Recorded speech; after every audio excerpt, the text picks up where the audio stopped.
Tout le monde a compris que le chef de l'État est en campagne électorale. Ça ne nous a pas échappé que vendredi, il a annoncé le pass culture de 300 € pour les jeunes Pour les 18 ans. de 18 ans. Il enchaîne immédiatement avec cette vidéo. Donc, il est en campagne électorale sur une partie ciblée de l'électorat. Mais je pose quand même la question, qui paie ?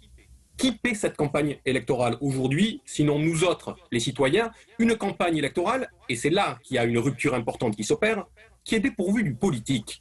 Parce que l'intervention avec McFly et Carlito, l'objet n'est pas le politique. Il n'y a pas de politique. Nulle part, il n'y a un message politique et une discussion politique. Autrement dit, c'est uniquement de la promotion personnelle du chef de l'État, ce qui s'appelle de la propagande.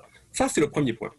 Le deuxième point, c'est que je trouve que dans la période, c'est pas très bienvenu. Autant je suis d'accord avec Michel Taube, il faut s'adresser aux jeunes, autant cette façon de le faire en segmentant la population, avec un discours qui est peut-être entendable pour les jeunes, mais qui d'une autre manière n'est pas entendable pour les autres. Très honnêtement, l'extrait qu'on a entendu tout à l'heure, moi, il me met très très mal à l'aise. Voilà. Je me demande ce que le politique vient faire là-dedans, justement parce qu'il en est absent.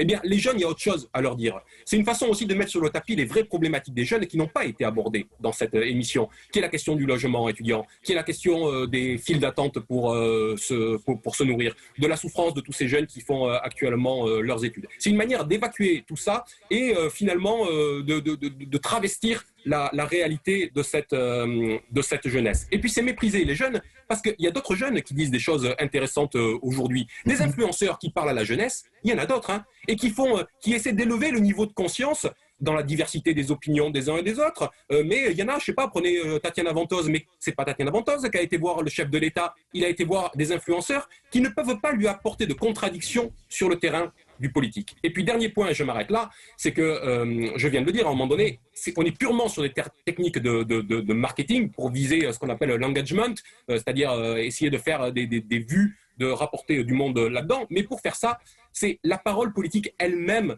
qui disparaît. Et de ce point de vue-là, Emmanuel Macron est depuis le début de son quinquennat le président qui est celui de l'effacement démocratique. Il est celui qui est en train de propager dans le pays ce qu'on appelle la post-démocratie, c'est-à-dire la démocratie sans le politique, sans le citoyen et sans les sujets d'intérêt général. C'est le sens du politique qui disparaît avec Emmanuel Macron. Il le revendique et aujourd'hui, il met notre démocratie en grand danger.